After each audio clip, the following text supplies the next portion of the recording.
saja kalau Prof. Mahfud mundur dari kabinet, ya ada pukulan tersendiri juga bagi Pak Jokowi yang mungkin untuk kali pertamanya ya ditinggal menterinya yang mengundurkan diri tidak karena kasus pidana.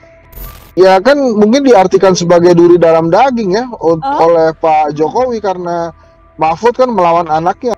Pak Mahfud masih quote and quote mau menyiksa Pak Jokowi, ya nggak usah resign, jadi biarin aja Pak Jokowi menerima perihnya adanya duri dalam daging di kabinetnya karena ada menterinya yang melawan darah dagingnya sendiri. Tribunnews on Fokus Tribuners membersamai Anda kembali bersama dengan saya Nila Irdah. Secara mengejutkan, Menteri Koordinator Bidang Politik Hukum dan Keamanan Menko Polhukam Mahfud MD mengatakan sudah siap untuk mundur dari jabatannya di kabinet.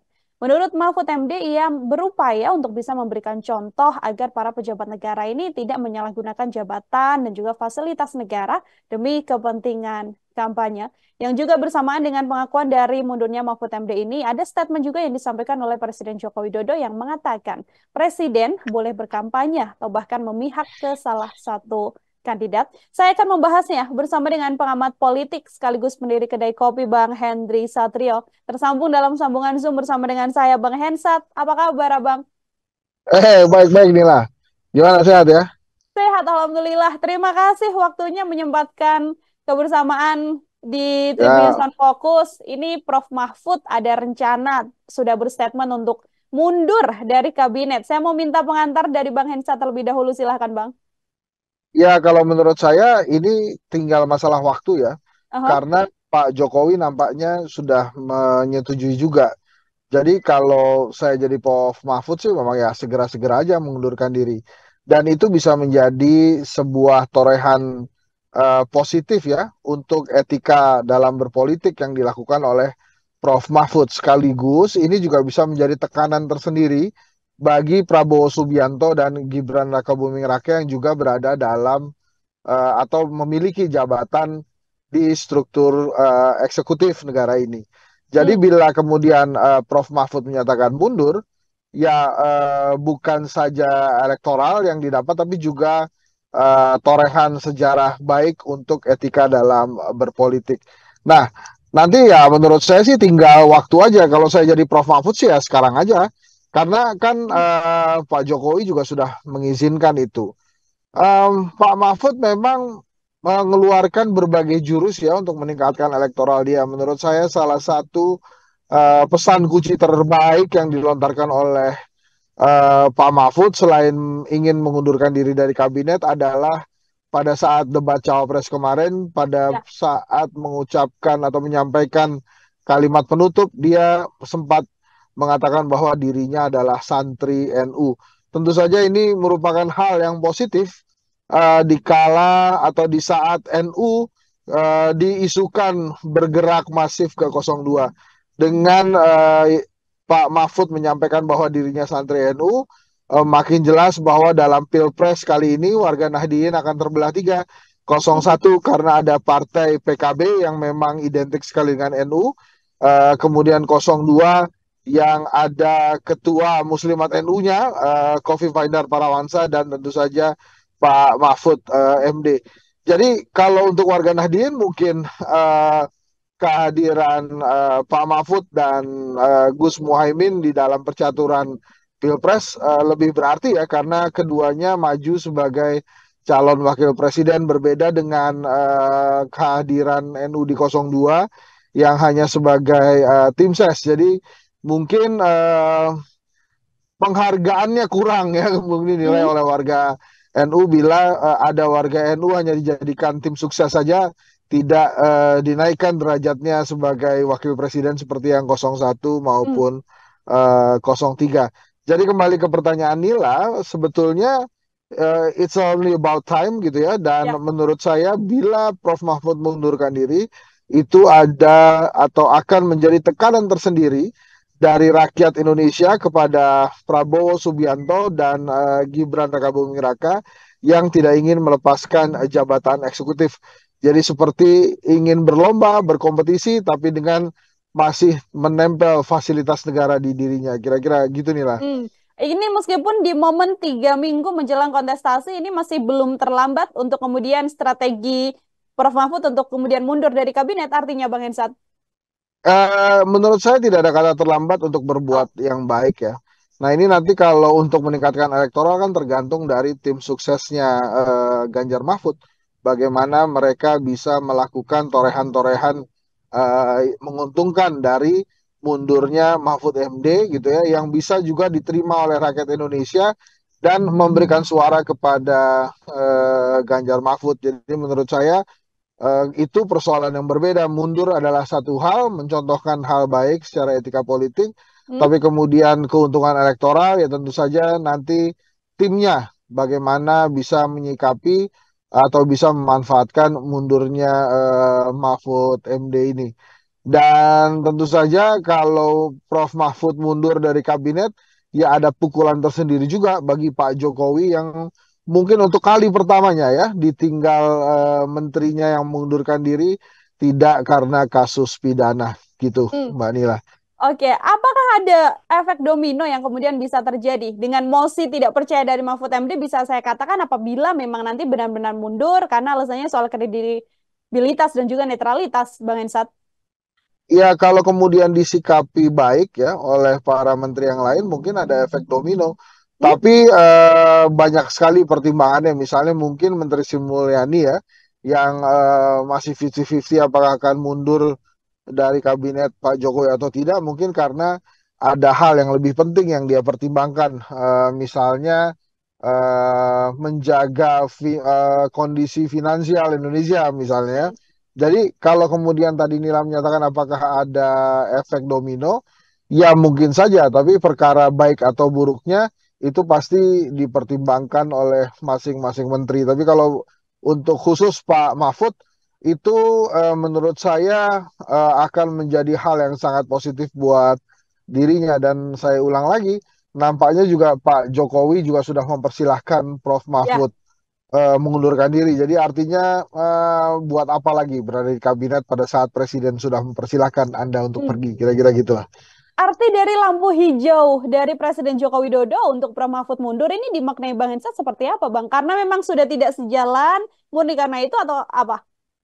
Ya kan mungkin diartikan sebagai duri dalam daging ya Oh, oleh Pak Jokowi karena Mahfud kan melawan anaknya dan pada saat debat cawapres kemarin tidak sekali dua kali Prof. Mahfud melancarkan pukulan balik kepada Gibran Rakabuming Raka gitu ya yang juga menyerang dirinya. Jadi mungkin buat Pak Jokowi lebih menyenangkan kalau Pak Mahfud hengkang saja dari kabinet gitu ya.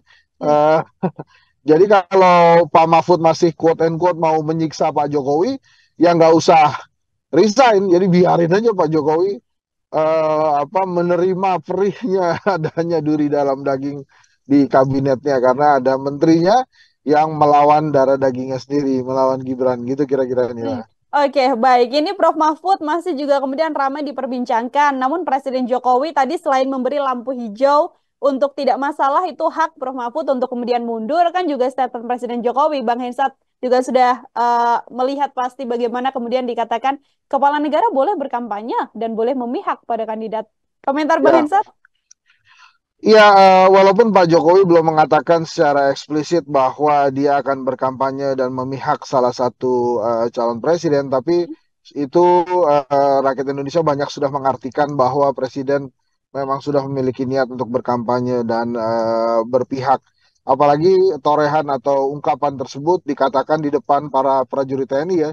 Jadi Mhm. itu merupakan something, ya, bukan bukan hanya sebuah kata-kata yang sembarangan, tapi juga sebuah kata-kata yang memang sangat penting gitu ya untuk kita nilai. Saya yakin kalau kemudian memang Pak Jokowi berkampanye atau memihak, yang pertama dia harus cuti. Kalau berkampanye dia harus cuti gitu ya. Tentu saja tidak menggunakan fasilitas negara kecuali pengawalan. Nah ini juga tidak menggunakan fasilitas negara ini sulit sekali. Bagaimana seorang presiden melepaskan diri dari fasilitas negara? Nah, kalau kemudian berpihak itu yang dilarang oleh undang-undang, dia tidak boleh berpihak secara terbuka. Jadi artinya kalaupun dia berpihak itu nanti di TPS saja pada saat dia memberikan suara.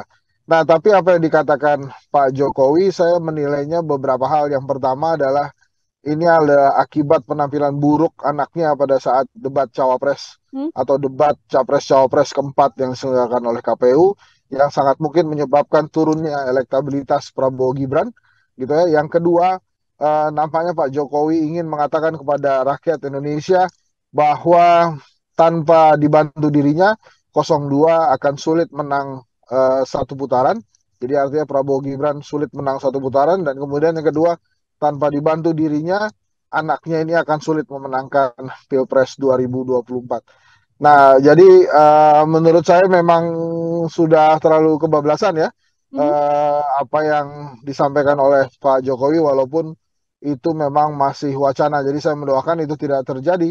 Tapi kalau memang benar-benar terjadi ingin berkampanye, tentu saja saya sarankan buat 01 Mas Anies Muhaimin, kemudian 02, 03 Ganjar Mahfud untuk tidak cengeng menghadapi itu. Ya hadapi saja.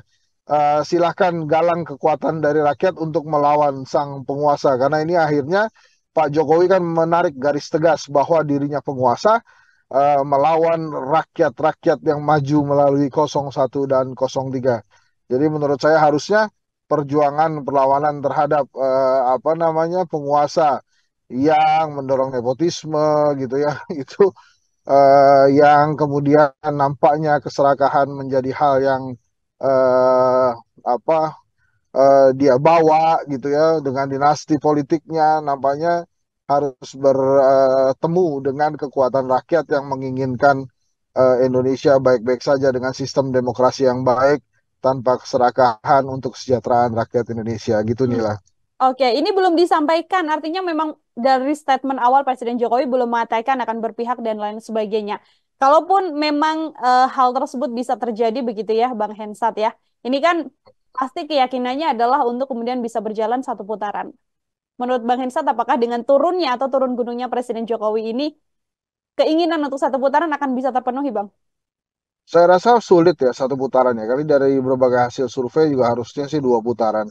Walaupun saya tidak menemukan alasan buat Pak Jokowi untuk tidak memaksakan satu putaran.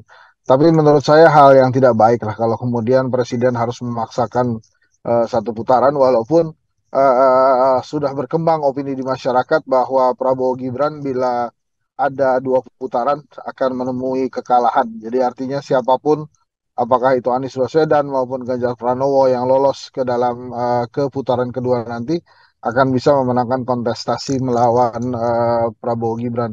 Ada dua alasannya. Yang pertama, rakyat sudah melihat bahwa Prabowo Gibran bisa ditahan Hmm? dan bisa dikalahkan gitu. Ditahan artinya dengan kelengkapan semuanya. Prabowo Gibran punya Jokowi, punya logistik yang kuat luar biasa dan banyak sekali kekuatan-kekuatan lainnya. Eh, Nampaknya masih bisa ditahan. Nah, itu tentu saja membuat rakyat Indonesia, nah ini poin yang kedua, lebih bersemangat karena ternyata bisa dikalahkan. Gitu. Maka memang kalau ada dua putaran, sangat mungkin lawan dari Prabowo Gibran menang. Pertanyaan besarnya, apakah Prabowo Gibran sudah pasti lolos ke putaran kedua? Nah, bila blunder-blunder terus dilakukan dan kemudian rakyat tidak menyukai manuver-manuver Pak Jokowi dan anaknya Gibran Rakabuming Raka, walaupun sudah dibantu sembako ya, Hmm? nampaknya ya mungkin saja mereka bisa kalah walaupun secara perhitungan hasil survei Prabowo Gibran tetap yang diunggulkan sebagai peserta yang bisa lolos ke putaran kedua. Oke, masih ada waktu 3 minggu lagi menuju kontestasi Pilpres Ya, 2024. Masa tenang di 10 Februari begitu Bang Hinsa. Terakhir, Bang Hinsa sekaligus menjadi closing statement. Ini 01 dan juga 03 kan juga harus menghadapi tadi disampaikan Bang Hinsa sosok penguasa atau dalam hal ini Presiden Joko Widodo. Hal apa yang kemudian bisa dilakukan, Bang? ya dipantau saja. Kalau memang kecurangan sudah tidak bisa dihindarkan atau ditemukan kecurangan-kecurangan masif oleh 0103, artinya Mas Ganjar Mahfud, kemudian Anies Muhaimin sudah menemukan kecurangan-kecurangan yang sudah tidak lagi bisa ditahan dalam pemilu 2024.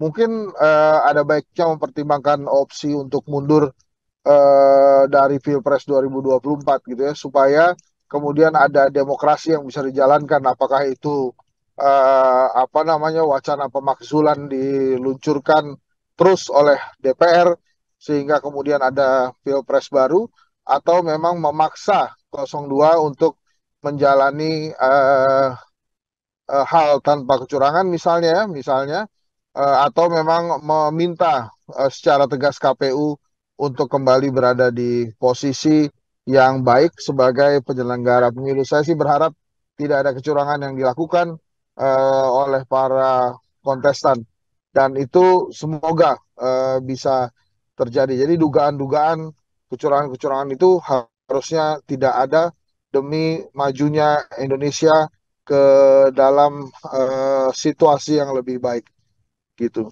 Baik, terima kasih banyak Bang Hensat, pengamat politik sekaligus pendiri kedai kopi Henry Satrio Tribuners dalam Ya, Tribuners Fokus. Semoga di jadi lain memang kesempatan, Nila sedikit lagi. silakan. Jadi mudah-mudahan dugaan-dugaan kecurangan itu tidak terbukti ya, siapapun yang melakukan itu tetap menjunjung tinggi fair play demi sehatnya demokrasi di Indonesia. Walaupun baru dugaan, sebaiknya tidak dilakukan karena kita ingin sebuah pemilu yang jujur dan adil.